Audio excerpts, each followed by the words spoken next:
주님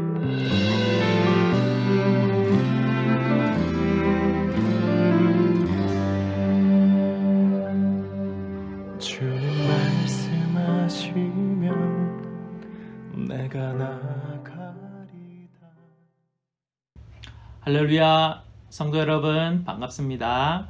김 목사와 함께하는 성경 이야기, 오늘 네 번째 시간입니다. 오늘은 감옥에 갇힌 요셉 이야기를 하려고 합니다. 이 이야기는 성경 창세기 39장에 나오는 이야기인데요. 16절에서 20절까지 내용인데 제가 16절부터 읽어드리겠습니다.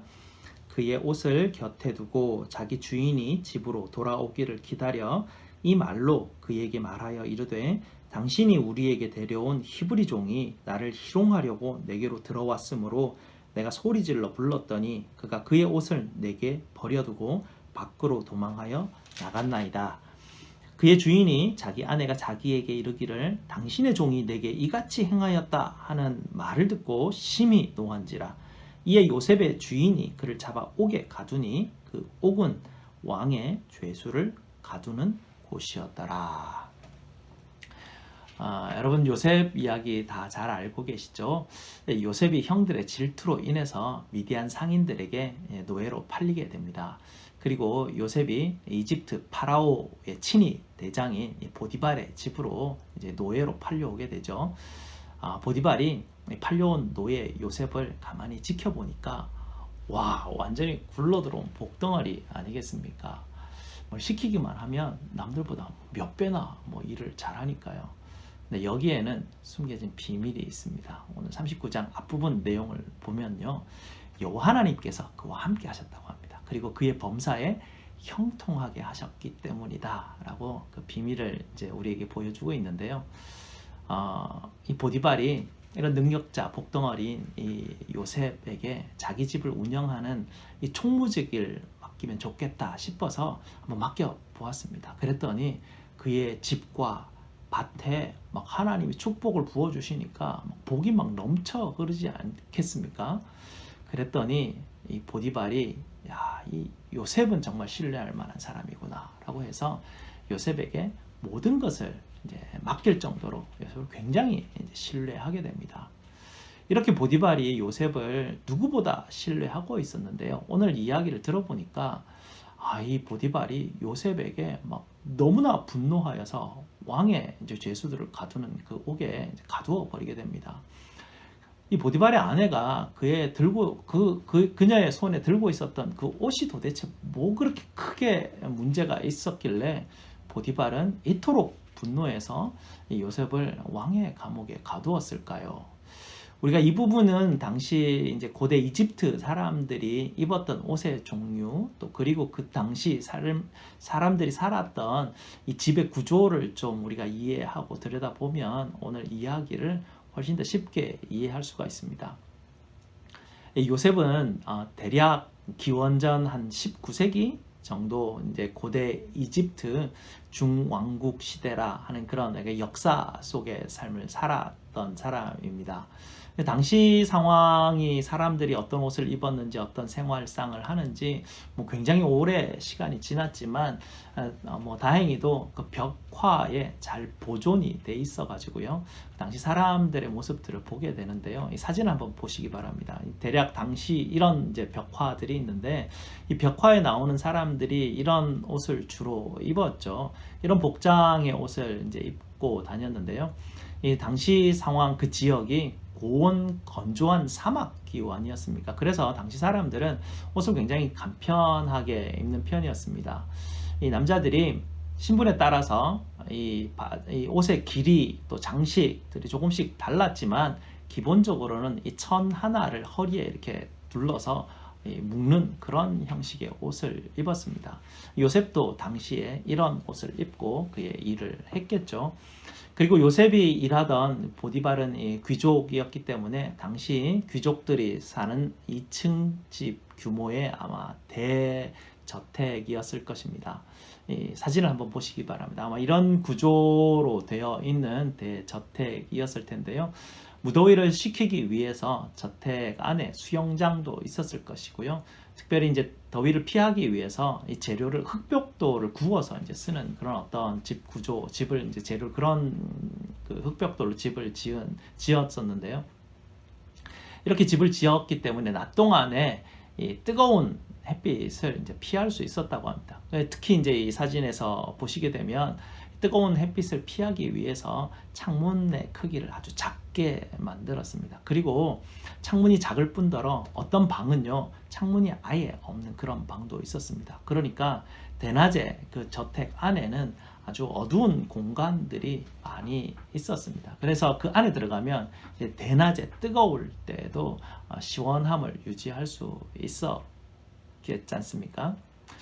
이런 귀족들 집에 이제 건물을 관리하고 시중을 드는 사람들이 이제 이 집 주변으로 함께 거주하는 그런 구조였습니다.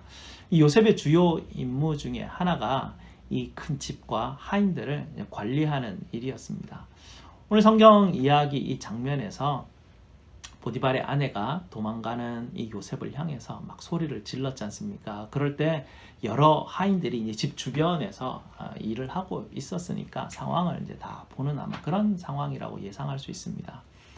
오늘 창세기 39장을 다 읽지는 않았지만 10절 이하를 보게 되면요. 10절에 보면 이 여인이 날마다 요셉에게 청하였으나 뭐 이렇게 할 정도로 이 보디발의 아내는 요셉을 노골적으로 유혹을 했습니다. 한 번뿐만 아니라 뭐 날마다 볼 때마다 유혹했다고 되어 있죠. 이로 인해서 요셉이 그 집 안에서 일할 때 얼마나 불편하고 어려웠을까 뭐 충분히 상상할 수 있습니다. 또 잘 나가는 요셉을 시기 질투하는 뭐 동료들도 분명히 있었을 것이고요.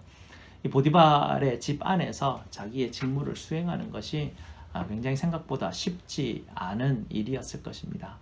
그런 상황 가운데 오늘 사건이 벌어지게 되죠. 바로 이 당일이었습니다. 요셉이 자기 맡은 그 직무를 하기 위해서 이제 본체 안으로 들어가죠. 그때 마침 본체 안에서 뭐 이렇게 수발두는 하인들이 아무도 없는 그런 상황이었습니다. 그때 보디발의 아내는 그 본체 안에 혼자 있었고요. 그때 이제 본체 안에 보디발의 아내가 요셉에게 다가오죠. 요셉에게 다가와서 그의 옷을 잡습니다. 조금 전에도 보여드렸지만 이 요셉이 입은 옷이라고는 손조각 하나로 허리춤 아래를 가리는 정도의 그런 옷이었습니다. 그런 옷을 붙들고 옷을 땡겨서 유혹을 하니까 요셉이 어땠겠습니까? 자기 옷을 버려두고 뛰쳐나갑니다. 그저 우리가 이 문화권을 알지 못했을 때 옷을 버려두고 뛰쳐나가면 그냥 이게 자켓 하나 이렇게 손에 이렇게 걸쳐서 몸만 빠져나오는 아니면 위에 옷만 뭐 이렇게 뺏겨서 나오는 그 정도가 아니고요. 그냥 발가벗은 모습으로 이 요셉이 뛰쳐나오게 되죠. 요셉은 본체에서 발가벗은 모습으로 막 뛰어나왔죠. 안에서 이 주인 마님이 막 비명을 지르죠. 주변에 일하던 하인들이 그 모습을 보면서 뭐 어땠겠습니까? 야, 저 요셉이 그냥 잘 나가더니만 자기 분수도 모르고 주인 마님까지 건드리다니 뭐 이렇게 오해를 하는 그런 상황이 지금 벌어진 것입니다. 요셉은 정말 성실하고 하나님 앞에 정결하게 살려고 애쓰는 그런 사람이었습니다. 9절에도 그렇게 나오거든요. 이 9절에 요셉이 이렇게 말합니다. 이 집에는 나보다 큰 이가 없으며 주인이 아무것도 내게 금하지 아니하였어도 금한 것은 당신뿐이니 당신은 그의 아내임이라. 그런즉 내가 어찌 이 큰 악을 행하여 하나님께 죄를 지으리까.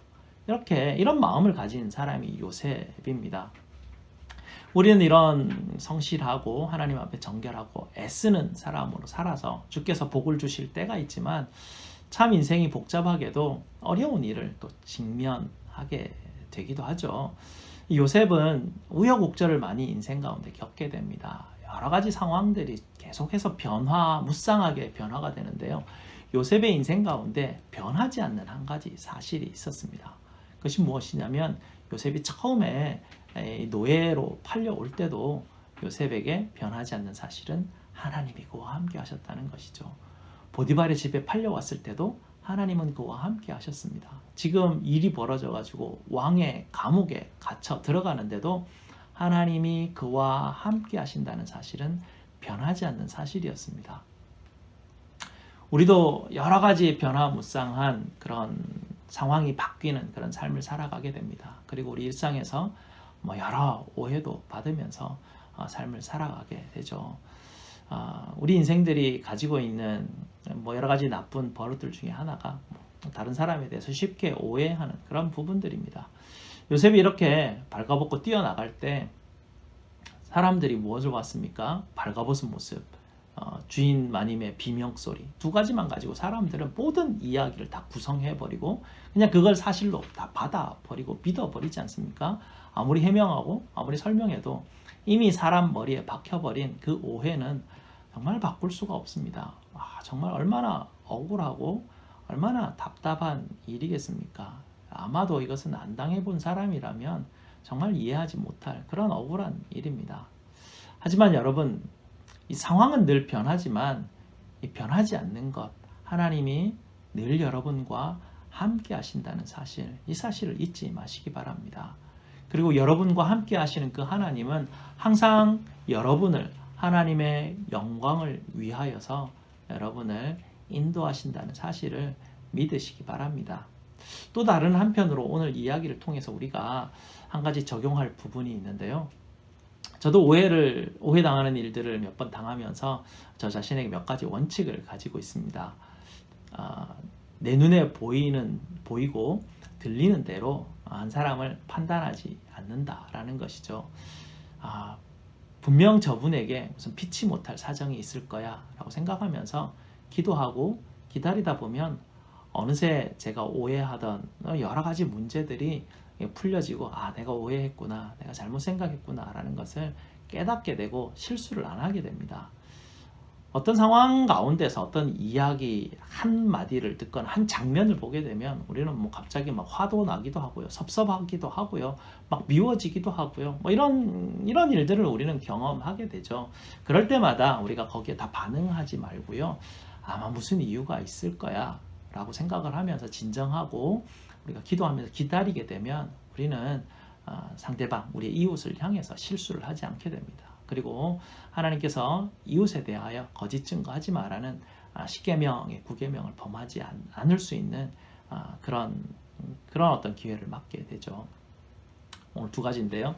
사랑하는 성도 여러분, 오늘 이 두 가지를 우리가 함께 적용했으면 좋겠습니다. 어떤 상황 가운데서도 어떤 오해를 받든지 변하지 않는 것, 항상 하나님이 나와 함께 하신다라는 것을 믿으시기 바랍니다. 그리고 내 눈에 보이고 들리는 것만으로 모든 것을 빨리 속단하지 마시고 상대방을 기도하면서 조금만 무슨 일이 있을 거야, 아마 무슨 상황이 있겠지 라고 생각을 하시면서 기다리시다 보면 하나님이 여러분을 선한 길로 인도하시고 여러분을 실수하거나 오해하지 않게 주께서 인도해 주십니다. 오늘은 여기서 마치고요. 다음 시간은 성막에 대해서 공부해 보도록 하겠습니다. 다음 주에 뵙겠습니다. 감사합니다.